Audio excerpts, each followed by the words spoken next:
Good morning students. आज हम exercise 6.3 करेंगे। देखिए, सिर्फ स्टार्टिंग के जो क्वेश्चंस हैं वो आप 10th में ऑलरेडी कर चुके हो, फिर भी एक बार हम कर लेते हैं। क्वेश्चन नंबर 1 में इन्होंने कहा है which of the following can not be the valid assignment of the probabilities for the outcomes of the sample space S. देखिए, यहाँ पर हमें एक सैंपल स्पेस दे रखा है S और उसके सैंपल पॉइंट्स हमें दे रखे हैं W1, W2, W3, W4, W5, W6 and W7। सही। इंग्लिश में तो इसको W पढ़ते हैं और फिजिक्स में इसे ओमेगा पढ़ते हैं। सही। अच्छा, अब वो कहते हैं आपको 5 टोटल केसेस दे रखे हैं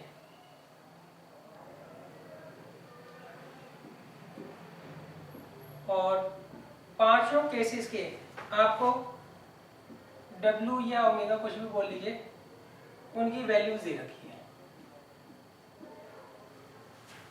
सही।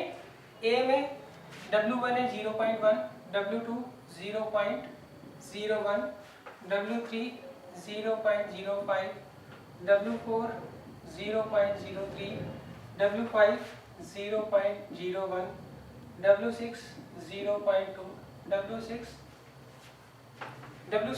0.6। अब देखिए D 1/7, 1/7, 1/7, 1/7, 1/7, 1/7, 1/7। C में 0.1, 0.2, 0.3, 0.4, 0.5, 0.6, 0.7।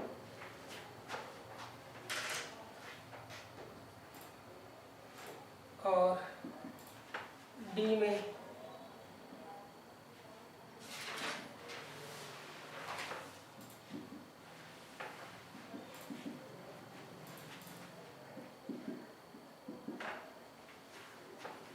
और E। अब देखिए, हमें ये बताना है ये जो जितने भी असाइनमेंट्स दे रखे हैं इनमें से कौन सा वैलिड है और कौन सा वैलिड नहीं।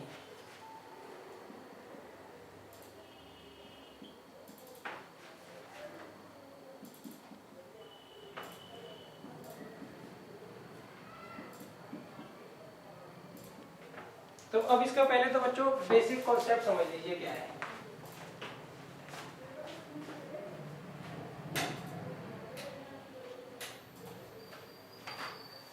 देखिए, हमें 5 असाइनमेंट दे रखे हैं और पांचों असाइनमेंट में हमें जितने भी सैंपल पॉइंट है एस के, सैंपल स्पेस के, सबकी प्रोबेबिलिटी दे रखी है। तो आपको ये बताना है कौन सा इनमें से असाइनमेंट वैलिड है और कौन सा इनवैलिड है। सही। अच्छा, हम चेक कैसे करते हैं। देखिए, जितने भी सैंपल पॉइंट्स हैं इनकी प्रोबेबिलिटी का सम हमेशा 1 होना चाहिए, पहला रूल। दूसरा, इनमें से कोई भी प्रोबेबिलिटी 0 से छोटी नहीं होनी चाहिए और कोई भी 1 से बड़ी नहीं होनी चाहिए। ये 3 पॉइंट्स आपको चेक करने हैं। क्लियर है। तो देखिए, ए असाइनमेंट देखिए, यहाँ पे इनको ऐड कर लीजिए आप। सही। तो हम सबसे पहले देखेंगे क्या इनका सम 1 आ रहा है। 1 नहीं आ रहा बच्चों, 1 से ज्यादा आ रहा है। ऐड करके देख लो आप, 1 से ज्यादा आ रहा है तो ये इसका मतलब ये असाइनमेंट क्या हो गया, इनवैलिड हो गया। क्लियर है। जितने भी सैंपल पॉइंट्स होते हैं इन सबकी प्रोबेबिलिटी का सम हमेशा 1 आना चाहिए। क्लियर है। अच्छा, अब दूसरे पे आ जाते हैं। हाँ, इनके सातों को जोड़ लो, इनकी प्रोबेबिलिटी का सम 1 आ रहा है। सेकंड, किसी भी सैंपल पॉइंट की प्रोबेबिलिटी नेगेटिव नहीं होनी चाहिए, मतलब 0 से छोटी नहीं होनी चाहिए, नहीं है। और किसी भी सैंपल पॉइंट की प्रोबेबिलिटी 1 से बड़ी नहीं होनी चाहिए। तो ये तीनों को सेटिस्फाई कर रहा है, तो इसका मतलब ये असाइनमेंट क्या है, वैलिड है। अब हम आते हैं सी पर। इनको आप ऐड करके देखिए सबको, तो 1 से बड़ा आ रहा है नंबर, तो इसका मतलब ये इनवैलिड है असाइनमेंट। क्लियर है। अच्छा, अब हम आते हैं डी पर। डी पर देखो, सम करने की जरूरत ही नहीं है, 2 आपको नेगेटिव दिख रहे हैं तो इसका मतलब ये इनवैलिड हो गया। तीनों में से अगर कोई भी एक पॉइंट सेटिस्फाई नहीं करता है तो इसका मतलब असाइनमेंट गलत है। क्लियर है। अच्छा, अब इसमें देखिए इसमें ऐड करने की जरूरत ही नहीं है, क्यों, ये अकेला ही 1 से बड़ा है, तो इसका मतलब ये भी इनवैलिड असाइनमेंट है। तो यहाँ पे कौन सा असाइनमेंट सही है बच्चों, सिर्फ बी असाइनमेंट जो है वो ही ठीक है।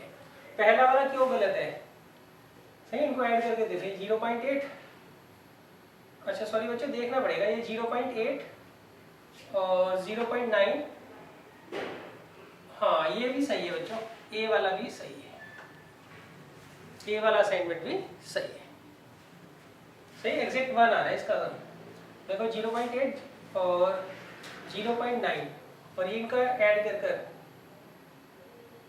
0.1 आ रहा है, हाँ तो 1 आ गया। तो यहाँ पे पहला और दूसरा सही है। तीसरा क्यों सही नहीं है, इन दोनों का सम ही 1 से बड़ा आ रहा है, तो सबका तो सम 1 से बड़ा हो गई।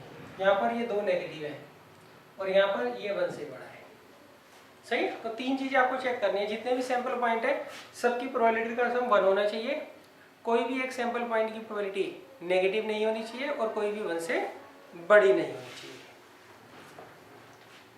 अब देखिए, अब हम चलते हैं क्वेश्चन नंबर 2 पर।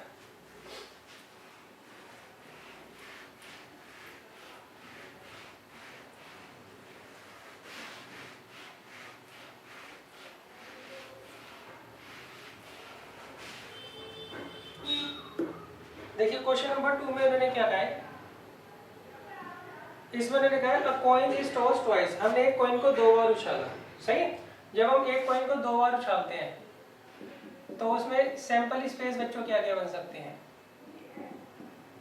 ये हो सकता है दोनों बार हेड है, पहली बार हेड दूसरी बार टेल है, पहली बार टेल दूसरी बार हेड है, या दोनों टेल है, सही। अब उन्होंने पूछा क्या है, प्रोबेबिलिटी पूछी है किसकी, एटलीस्ट 1 टेल की।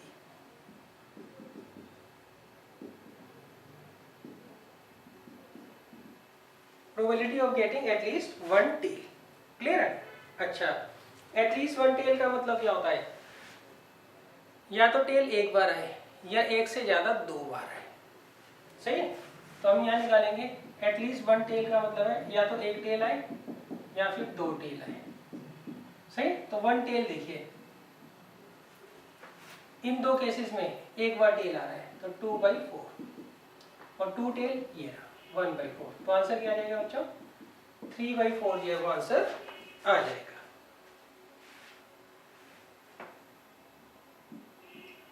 अब देखिए नेक्स्ट है क्वेश्चन नंबर 3। इसमें मैंने कहा अ डाई इज थ्रोन, यहाँ पे हमने एक डाइस को फेंका, सही। जब हम एक डाइस को फेंकते हैं तो बच्चों सैंपल स्पेस क्या क्या बनता है, सैंपल स्पेस या तो 1 आएगा या 2 आएगा या 3 आएगा या 4 आएगा या 5 आएगा या फिर 6 आएगा, क्लियर है। अब देखिए पहले पॉइंट में मैंने क्या कहा है, a prime number will occur, कि डाइस के ऊपर जो है वो एक प्राइम नंबर है। दूसरा, number greater than equal to 3 will appear, number जो है या तो वो 3 है या 3 से बड़ा है। Third, number less than equal to 1 will appear,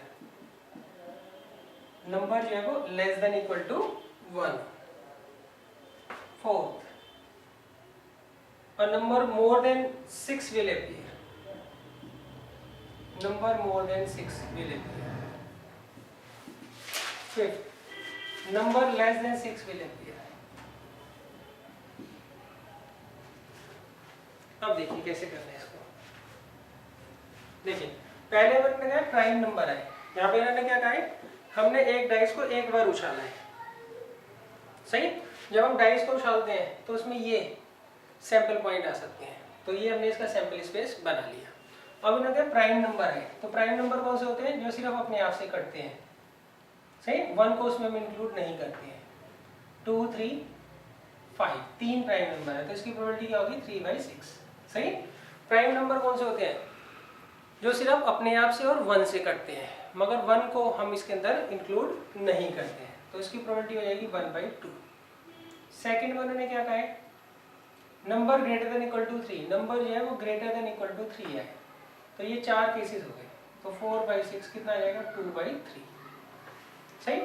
number less than equal to 1 है तो सिर्फ एक केस है जहाँ पे number less than equal to 1 है, तो इसकी प्रोबेबिलिटी क्या होगी 1/6। नंबर ग्रेटर देन 6 हो, कोई भी ऐसा नंबर नहीं है जो ग्रेटर देन 6 हो, तो इसकी प्रोबेबिलिटी होगी 0/6, दैट मीन्स 0। तो ऐसी जो इवेंट्स होती हैं जिसकी प्रोबेबिलिटी 0 होती है उसे हम क्या बोलते हैं, impossible event. Number less then 6, तो लेस देन 6 कौन कौन से नंबर है, ये 5 है, सही, 1 2 3 4 5।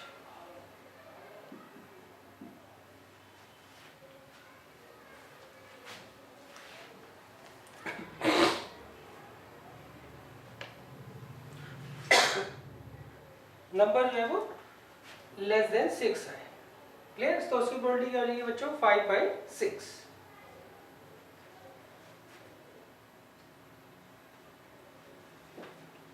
अब देखिए नेक्स्ट है question number 4।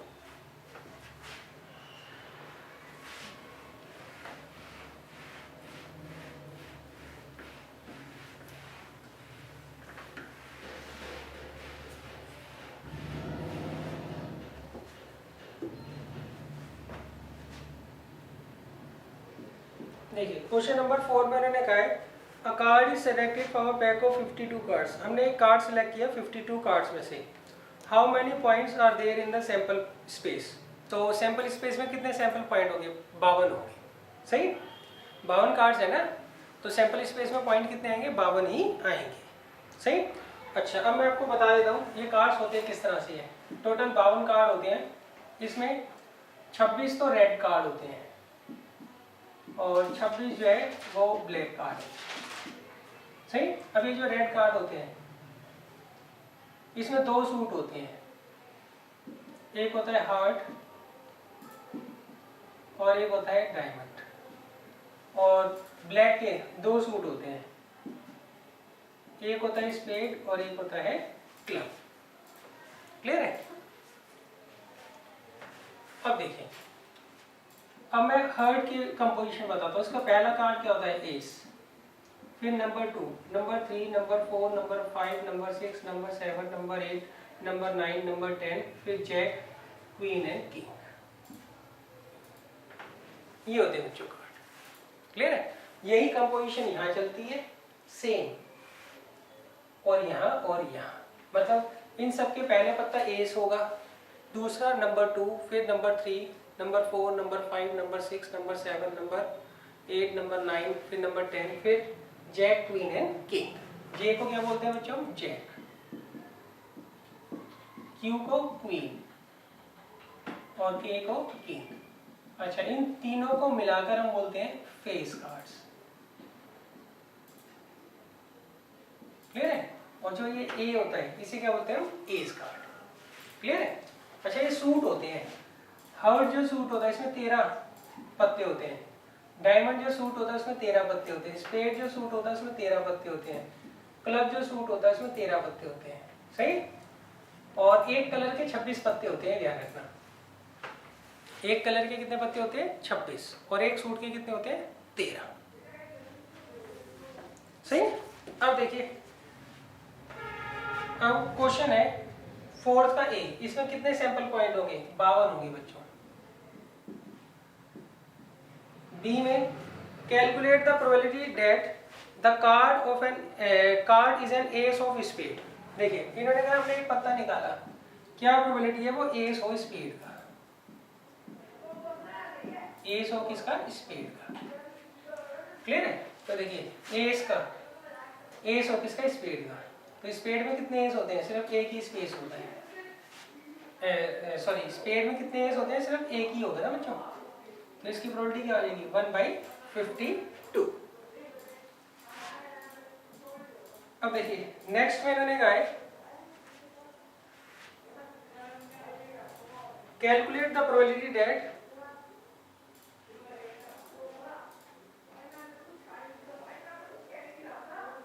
Calculate the probability that card is an S.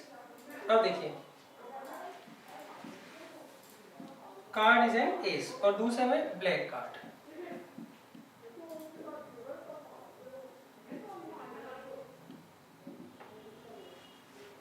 अब देखिए, अब इसमें उन्होंने कहा है हमने एक पत्ता निकाला, क्या प्रोबेबिलिटी है वो एस कार्ड हो, तो एस कितने कार्ड होते हैं? 4 होते हैं, तो इसका आंसर क्या आ जाएगा? 4/52, तो 1/30। अच्छा ब्लैक कार्ड हो, ब्लैक के कितने कार्ड होते हैं? 26, तो कितना आएगा? 26/52, तो इसका आंसर क्या आ जाएगा? 1/2।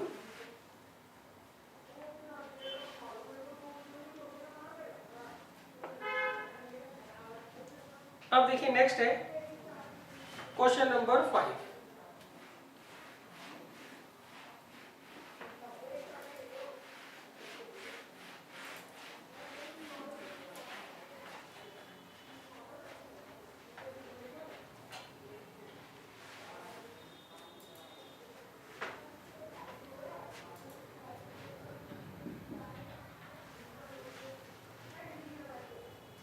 देखिए क्वेश्चन नंबर 5 मैंने लिखा है a fair coin with 1 mark on one face and 6 mark on other. देखिए इन्होंने कहा हमें एक फेयर कॉइन दे रखा है, इसके एक फेस पे तो 1 लिखा हुआ है और एक पे 6 लिखा हुआ है। सही, ये तो कॉइन है। वैसे कॉइन में हेड एंड टेल होता है, ये कोई अलग सा कॉइन है जहां पर उन्होंने एक फेस पे तो 1 मार्क किया हुआ है, एक पे 6 पे। सही, एंड अ फेयर डाई, और एक आपको फेयर डाइस दे रखा है। सही, फेयर डाइस जो होता है उसमें क्या होता है? 1 2 3 4 5 और 6। इन दोनों को हमने क्या किया? टॉस किया। सही, अब किस चीज की प्रोबेबिलिटी पूछ रहे हैं वो? कि जो कॉइन और डाइस के ऊपर नंबर्स आए उनका सम क्या हो? 3 हो। और नेक्स्ट में सम जो है वो कितना है? 12 है। अब देखिए सबसे पहले हम क्या करते हैं, इसका सैंपल स्पेस बना लेते हैं। सही, जब आप कॉइन और डाइस को एक साथ फेंकोगे तो क्या सैंपल स्पेस बन सकती है? तो देखिए इसमें ये हो सकता है कि कॉइन में 1 आए और डाइस में 1 आए, कॉइन में 1 डाइस में 2, कॉइन में 1 डाइस में 3, कॉइन में 1 डाइस में 4, कॉइन में 1 डाइस में 5, कॉइन में 1 डाइस में 6। क्लियर है? अच्छा ये भी हो सकता है कॉइन में 6 डाइस में 1, कॉइन में 6 डाइस में 2, कॉइन में 6 डाइस में 3, कॉइन में 6 डाइस में 4, कॉइन में 6 डाइस में 5, कॉइन में 6 डाइस में 6। क्लियर है? अब देखिए अब इन्होंने पूछा है सम जो है वो 3 है, तो इसमें आ रहा है सिर्फ 3, तो ये फेवरेबल हो गया। टोटल कितने हैं? 12, तो कितना आ जाएगा? 1/12 आंसर आ जाएगा। सही, नेक्स्ट में क्या है? सम जो है वो 12 है, वो भी बच्चों एक ही केस में आ रहा है, तो इसका आंसर भी क्या आ जाएगा? 1/12।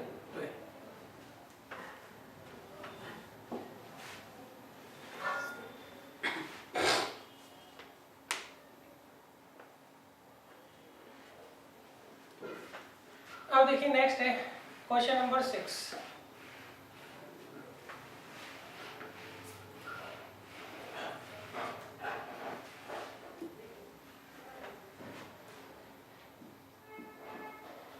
देखिए क्वेश्चन नंबर 6 मैंने लिखा है देयर आर 4 मैन।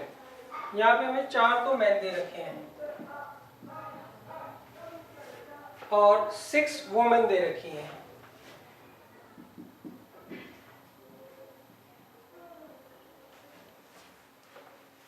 सही, सिटी काउंसिल में। अब वो कहते हैं if one council member is selected from a committee at random. अब अगर मान लीजिए हम इसमें से एक जो है मेंबर को सेलेक्ट करते हैं, किसके लिए? कमेटी के लिए।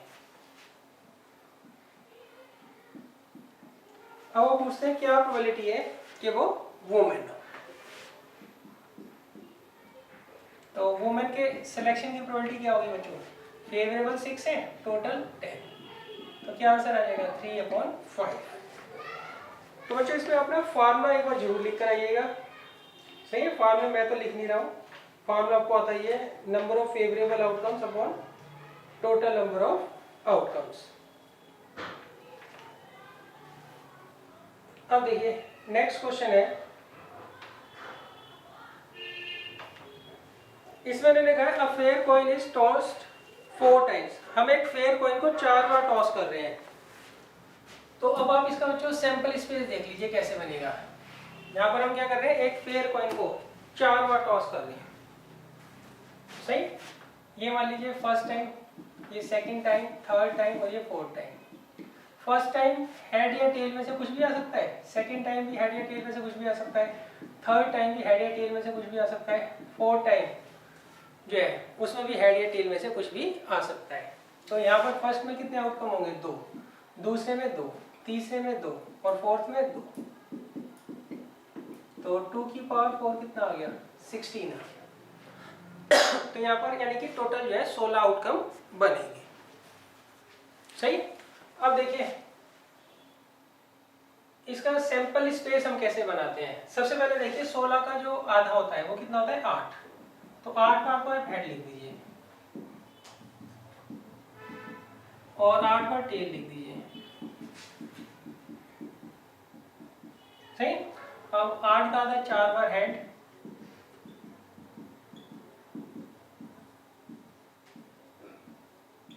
4 बार टेल, सही। 4 का आधा 2, 2 बार हेड 2 बार टेल,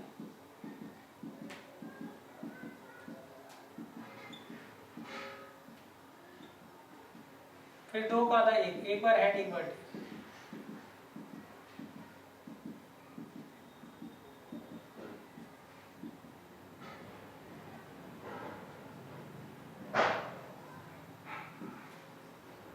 तो ये बच्चों हमारे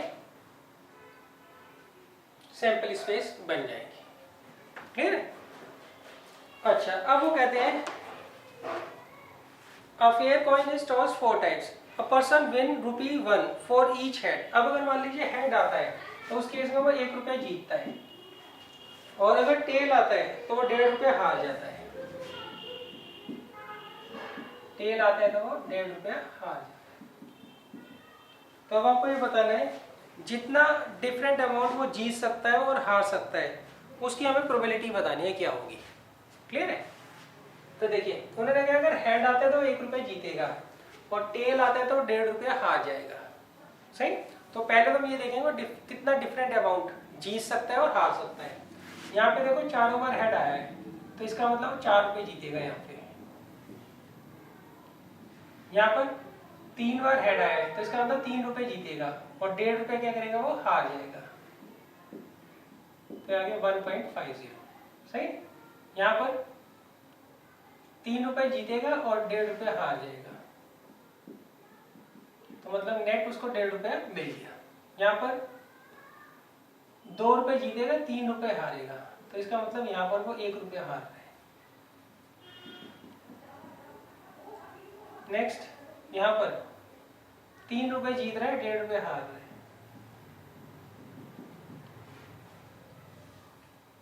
यहाँ पर 1 रुपये हार रहा है, यहाँ पर 1 रुपये हार रहा है, यहाँ पर 1.5 4.5 रुपये हार रहा है, 1 रुपये जीत रहा है, तो 3.5 रुपये हार रहा है।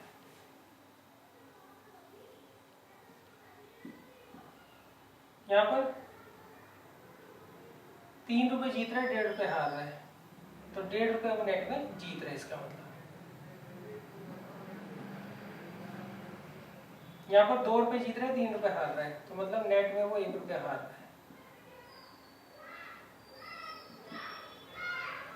यहाँ पर 2 रुपये जीत रहा है, 3 रुपये हार रहा है, तो नेट में 1 रुपया हार रहा है।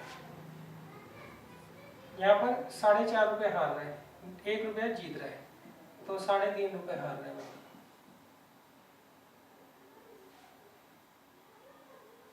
यहाँ पर 2 रुपये जीत रहा है, 3 रुपये हार रहा है, 1 रुपया हार गया।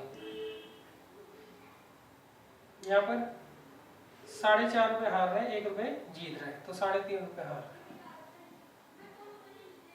यहाँ पर 4.5 रुपये हार रहा है, 1 रुपये जीत रहा है, 3.5 रुपये हार रहा है।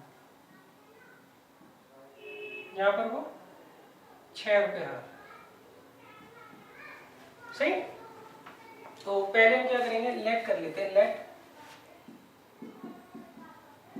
द अमाउंट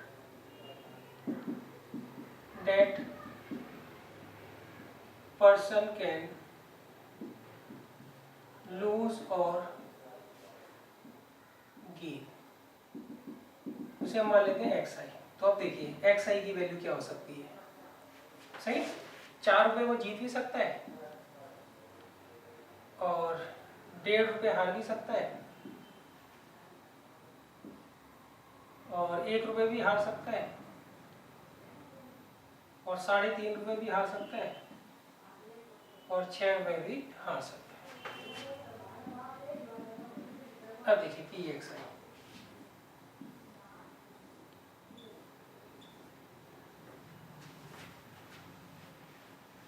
अब देखिए टोटल कितने केसेस हैं 16, इसमें 4 रुपये वो कितनी बार जीत रहा है, सिर्फ एक ही बार जीत रहा है, तो इसकी प्रोबेबिलिटी क्या होगी 1/60। और 1.5 रुपये जीतने की बच्चों 1 2 3 4, हाँ 4 बार वो 1.5 रुपये जीत रहा है, सही कैंसिल आउट खुद कर देना का बोला। 1 रुपये कितनी बार हार रहा है 1 2 3 4 5 6, 3.5 रुपये कितनी बार हार रहा है वो 1 2 3 4, और 6 रुपये कितनी बार हार रहा है एक बार।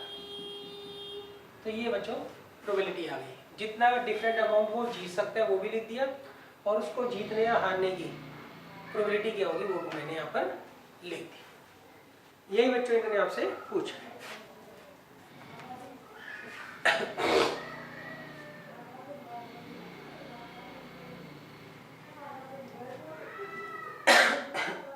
अब देखिए नेक्स्ट है क्वेश्चन नंबर 8।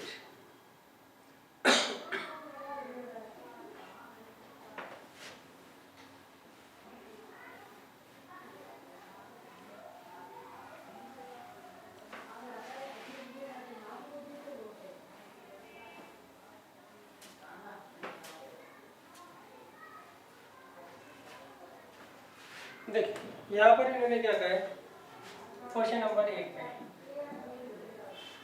इसमें इन्होंने कहा 3 कॉइन्स आर टॉस वंस, यहाँ हम क्या कर रहे हैं 3 कॉइन को एक बार उछाल रहे हैं, सही। तो क्वेश्चन को करने से पहले मैं इनका सैंपल स्पेस बना देता हूँ। तो देखिए 3 कॉइन्स को अगर आप एक बार उछालते हो तो पहली बार हेड या टेल में से दोनों में से कोई एक आउटकम आ सकता है, दूसरी बार में भी और तीसरी बार में भी, सही। तो 2 × 2 × 2 कितना आ जाएगा 8 आउटकम्स टोटल आ जाएंगे, क्लियर है। तो हम क्या करते हैं 8 का आधा 4 बार तो हेड लिखते हैं, 4 बार टेल, सही। 4 का आधा 2 बार हेड 2 बार टेल, 2 का आधा 1 बार हेड 1 बार टेल।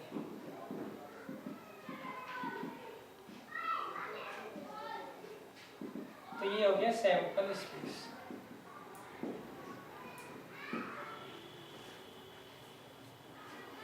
अब देखिए इन्होंने क्या पूछा है, सबसे पहले उन्होंने पूछा है प्रोबेबिलिटी ऑफ गेटिंग 3 हेड्स।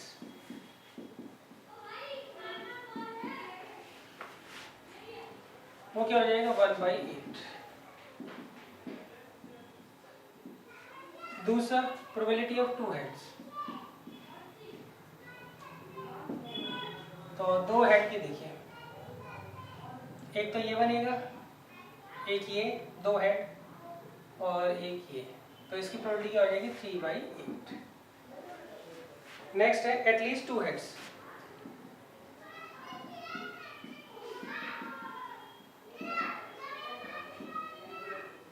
मतलब एटलीस्ट 2 हेड्स हो। एटलीस्ट 2 हेड्स का मतलब क्या होता है, या तो 2 हेड हो या फिर 3 हेड,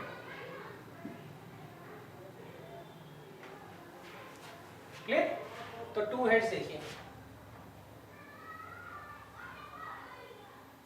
तो 2 हेड्स तो बच्चों ऑलरेडी निकाल चुके हैं 3/8। 3 हेड देखिए वो सिर्फ देखिए 1/8, वो भी निकाल चुके ऊपर, तो आंसर क्या आ जाएगा 4/8। नेक्स्ट है eight most 2 heads,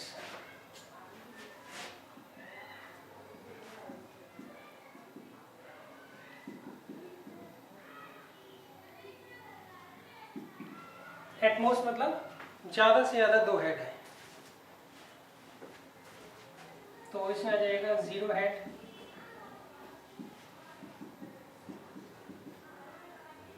one head और 2 हेड। अब देखिए 0 हेड की क्या होगी 1/8 और 1 हेड की क्या होगी, सही वो देख लेना 1 हेड किस किस में आ रहा है, तो इसमें आ रहा है, एक इसमें आ रहा है और एक इसमें आ रहा है 3/8 और 2 हेड की क्या होगी 3/8, तो क्या आ जाएगा 7/8 आंसर आ जाएगा। एटमोस्ट 2 हेड्स का मतलब क्या होता है ज्यादा से ज्यादा 2 हेड है, तो इसमें 0 हेड भी आ सकता है, 1 हेड भी आ सकता है और 2 हेड भी आ सकता है।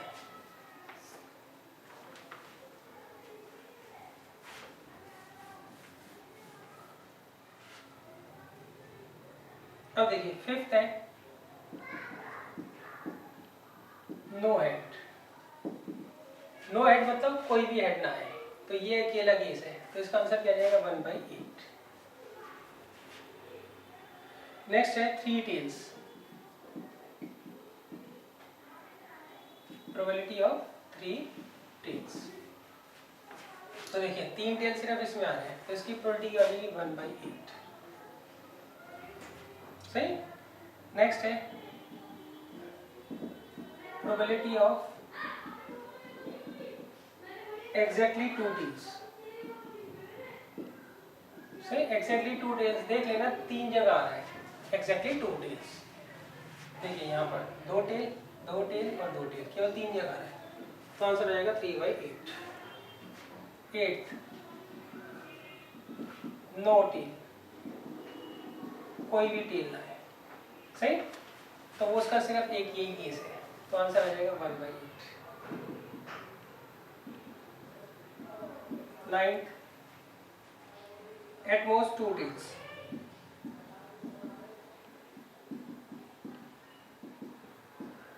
एट मोस्ट 2 टेल्स का मतलब होता है ज्यादा से ज्यादा 2 टेल है, ज्यादा से ज्यादा 2 टेल है, सही। तो इसमें कम भी आ सकते हैं, 0 टेल भी आ सकता है,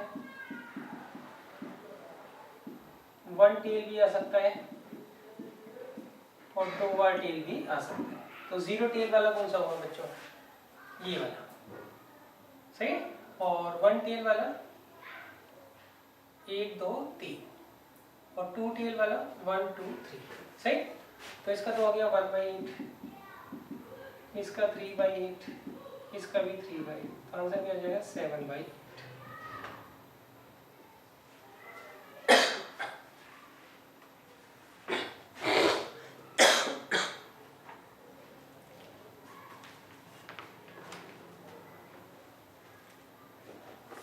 अब देखिए इसके बाद आता है क्वेश्चन नंबर 9।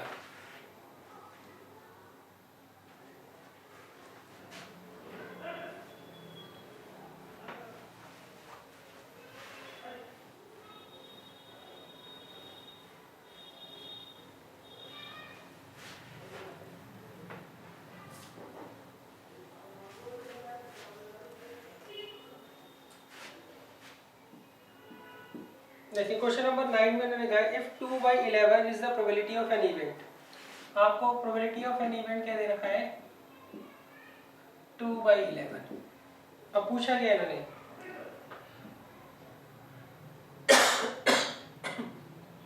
इवेंट को ए से रिप्रेजेंट कर रखा है, नॉट ए की प्रोबेबिलिटी पूछी है, तो नॉट ए की कैसे निकालोगे आप 1 में से उसको माइनस कर दोगे, तो क्या आ जाएगा 9/11। क्लियर है। किसी भी इवेंट के होने और ना होने की जो प्रोबेबिलिटी होती है वो क्या होती है 1 होती है, तो आपको ये पूछा है इन्होंने, तो उसके लिए 1 में से क्या करेंगे प्रोबेबिलिटी ऑफ ए को क्या करेंगे माइनस कर देंगे। अब देखिए नेक्स्ट है क्वेश्चन नंबर 10। इसमें मैंने कहा है a letter is chosen at random from the word assassination। assassination हमें एक वर्ड दे रखा है, इसमें से हमने एक लेटर को सिलेक्ट किया, सही। क्या प्रोबेबिलिटी है वो 1। दूसरा क्या प्रोबेबिलिटी है वो कॉन्सोनेंट। क्लियर है? तो अब देखिए इसमें से हमने एक लेटर सिलेक्ट किया, क्या प्रोबेबिलिटी है जो लेटर हमने सिलेक्ट किया वो वोवेल हो, और दूसरे केस में क्या प्रोबेबिलिटी है जो लेटर हमने सिलेक्ट किया वो कॉन्सोनेंट हो। क्लियर है?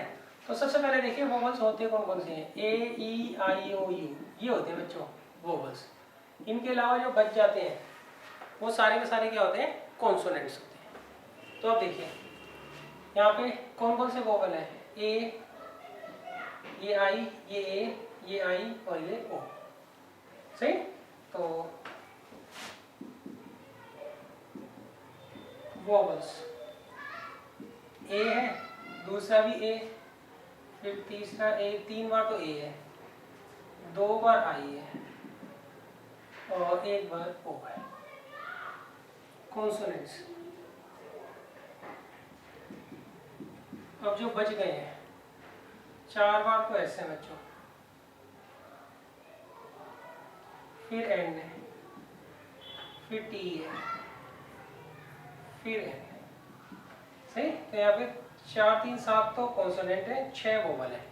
तो वोवल सिलेक्ट करने की प्रोबेबिलिटी 6/13, कॉन्सोनेंट की 7/13।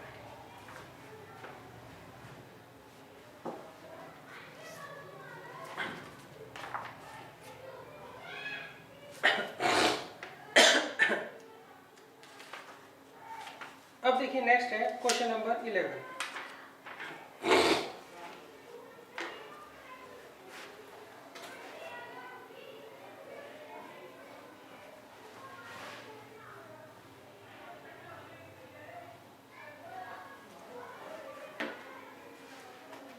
देखिए क्वेश्चन नंबर 11 में इन्होंने क्या कहा है, इन्होंने कहा in a lottery a person choose 6 different natural numbers at random from 1 to 20। देखिए इसमें इन्होंने कहा एक पर्सन है, उसको 6 नेचुरल नंबर सेलेक्ट करने 1 से लेकर 20 तक।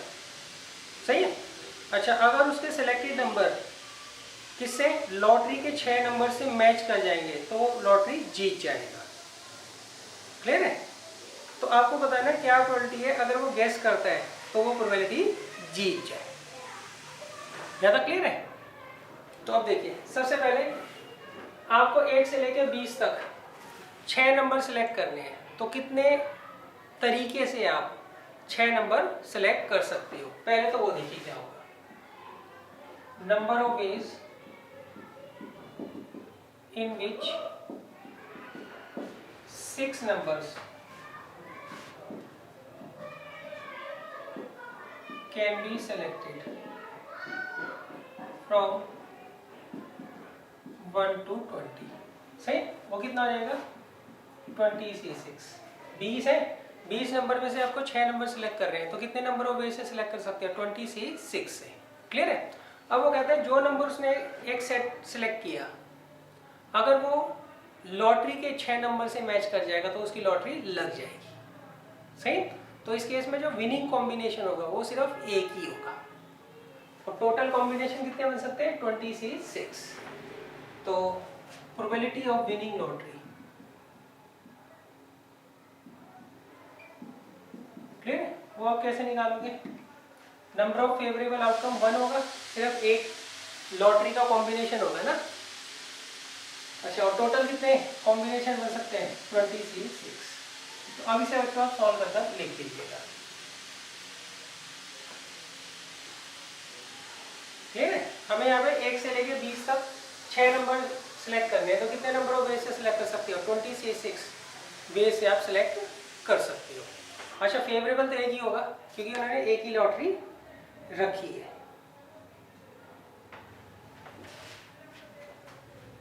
अब देखिए नेक्स्ट है क्वेश्चन नंबर 12। क्वेश्चन नंबर 12 में उन्होंने कहा है check whether the following probabilities are consistently defined और नॉट। देखिए क्वेश्चन नंबर 12 में आपको 2 पार्ट दे रखे हैं। पहले पार्ट में प्रोबेबिलिटी ऑफ ए जो है वो दे रखा है 0.5, प्रोबेबिलिटी ऑफ बी दे रखा है 0.7, probability of A intersection B किसके बराबर है, 0.6 के। सही। दूसरे में प्रोबेबिलिटी ऑफ ए दे रखा है 0.5,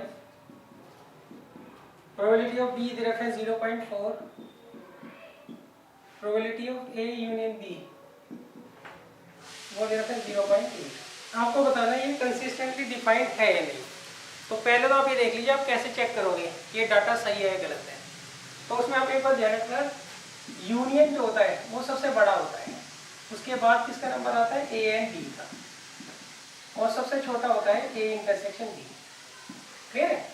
मतलब probability of A union B जो है वो लेस देन इक्वल टू होना चाहिए प्रोबेबिलिटी ऑफ ए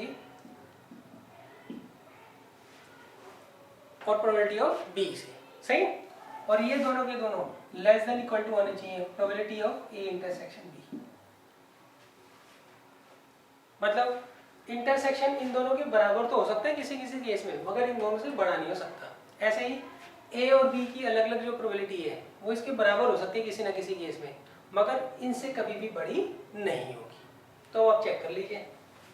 देखिए यहाँ पे इंटरसेक्शन ए से बड़ा है ना, तो इसका मतलब ये कंसिस्टेंटली डिफाइंड नहीं है। तो आप क्या लिखोगे, since probability of A intersection B is greater than probability of A, therefore ये कंसिस्टेंटली डिफाइंड नहीं है। सीधा लिख लीजिएगा। क्लियर है? दूसरे पार्ट में ये सही है बच्चों। सही। अब आप कहोगे यहाँ इंटरसेक्शन तो दे नहीं रखा, अगर ये तीनों मैच कर रहे हैं ना, तीनों कंसिस्टेंट है, तो इंटरसेक्शन भी कंसिस्टेंट होगा ही, उसकी आप चिंता मत करना। क्लियर है? चलो फिर भी निकाल के दिखा देता हूँ मैं आपको। Probability of A intersection B किसके बराबर होता है, वो होता है probability of A plus probability of B minus probability of A union B. अगर ए यूनियन बी निकालना हो तो यहाँ इंटरसेक्शन आ जाता है, मतलब ये इंटरचेंज हो जाते हैं। अब देखिए ए कितना दे रखा है 0.5, बी 0.4 और यूनियन 0.8, तो 0.1 तो आ ही रहे ना। देखो ए इंटरसेक्शन बी, ए और बी दोनों से छोटा आ रहा है, तो इसका मतलब ये वाला जो पोर्शन है ये कंसिस्टेंटली डिफाइंड है। इसमें आपको ये देखना होता है सबसे बड़ा यूनियन होना चाहिए, उसके बाद ए और बी आए, ए और बी में से कोई एक यूनियन के बराबर भी हो सकता है। क्लियर है? अच्छा नेक्स्ट, सबसे छोटा जो है इंटरसेक्शन होता है, ए इंटरसेक्शन बी। हाँ वो हो सकता है किसी एक आधे केस में ए या बी किसी एक के बराबर आ रहा हो।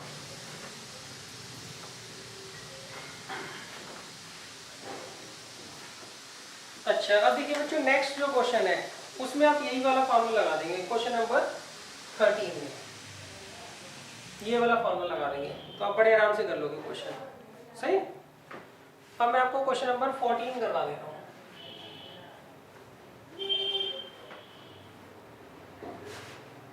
तो 13 तो आप खुद कर लेंगे। 13 में आपको फॉर्मूला ये वाला लगाना है, probability of A union B is equal to probability of A plus probability of B minus probability of A intersection B. सही। इन चार में से आपको 3 पार्ट दे रखे हैं हर केस में। सही। और चौथा पूछा हुआ है, तो आप बड़े आराम से कर लेंगे इसको। अब हम आते हैं क्वेश्चन नंबर 14 पे। इसमें उन्होंने कहा है आपको गिवन है प्रोबेबिलिटी ऑफ ए जो है वो 3/5 है, प्रोबेबिलिटी ऑफ बी जो है 1/5 है। हमें प्रोबेबिलिटी ऑफ ए और बी निकालना है, और मतलब यूनियन निकालना है। सही। और आपको गिवन क्या है, ए और बी जो है म्यूचुअली एक्सक्लूसिव इवेंट है। सही। म्यूचुअली एक्सक्लूसिव मतलब जिनका इंटरसेक्शन 0 हो। तो हम लिखेंगे यहाँ पे since A and B are mutually exclusive events, therefore probability of A intersection B किसके बराबर होगा, 0 के। अब देखिए हमारे पास फॉर्मूला क्या होता है, probability of A union B किसके बराबर होता है, probability of A plus probability of B minus probability of A intersection B।